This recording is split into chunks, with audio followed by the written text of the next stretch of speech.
My father's friend had a butcher shop and he needed an apprentice. And I was finishing school at the same time and it all connected and I started. And plus we supply the meat to the butcher shop because we had a farm. So it all became connected. I was selling it, my father was supplying it. So I had a good connection on where the meat was coming from and how to sell it. You know? I believe that meat is an essential part of everybody's life for thousands of years, not just this year or last year. It's been going on forever, and it's nature. It's just the way nature evolved. When I took up this job, I took a big interest in nutrition and what people eat, and I've soon found out there that if I watch my 80 to 100-year-old customers and what works for them, I'd be on a good thing. I tend to eat something similar to them, and I haven't missed a day in 40 years.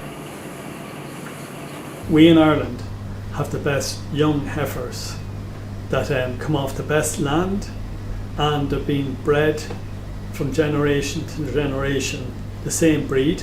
We have a class animal, a class steak, and it's just the whole background there has been going on for generation, and that's what we have. We have a really good product here in Ireland, and it's the green grass, it's the rain. You know, we've more of that than anyone else. We've been farmers for generations, and when you work with a customer, she tells you how her dinner turned out on Sunday or Monday, whatever, and you're listening to the good or bad reports, and then you can follow the chain back right to the animal, you know, and you find a pattern that works. You go back to the farmer and you say, this is the pattern I need, and he's willing to work with you, you're willing to work with him, and next thing we have a satisfied customer coming in. When I serve a customer and they ask me for a product, I first thing I do is imagine them bringing it home, cooking it, and how it's going to work for them. Christmas time, the Romanian customers, they come in and buy pigs, you know, and it seems to be a very important part of their life and their tradition, and we seem to have pigs that they like. There ain't really much. A Romanian man comes in, buys pig. You know, that's just all there is to it. Steak in this country, because we have lovely green grass, and the cattle here have been bred in such a fashion for the last 100 years or so that we know what we want. We've got taste, we've got flavour, and this is what the people keep coming back for. You know, so steak is the big seller. I fear that the multiples will damage what we have. To them, it's just money. You know, to me, it's family, community. You know, food, nutrition.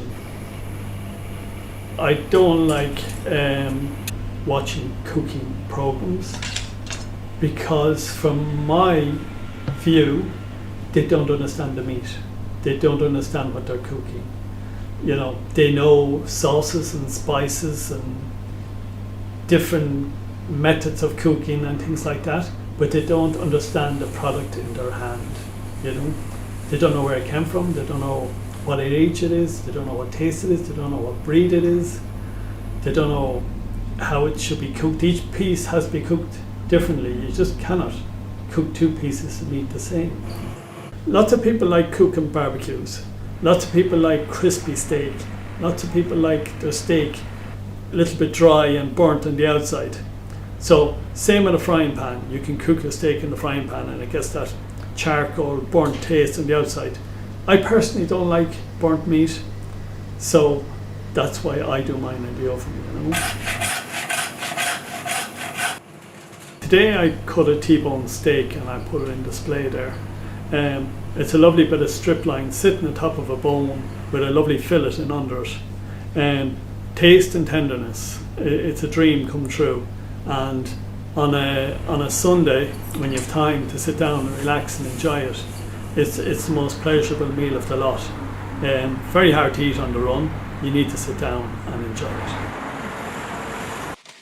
My preference for cooking steak is I love the taste of steak, and the juice is the tastiest part of the steak. So basically I would put it on a tray, put tin foil down on a tray, put the steak on top of the tin foil. I would put the tray under the griller and I gently brown it on both sides. When gently brown, I seal the steak by putting the tin foil, closing the tin foil over the top of it, and then turn the griller to oven, and within 15-20 minutes, depending on your preference, you have a lovely cooked steak, and all the juices are saved, and that's, to me, is the most important part of steak, saving the juices, and the nutrition is in the juices as well, you know. Maybe someone in China might find this interesting. Are you doing it in different languages?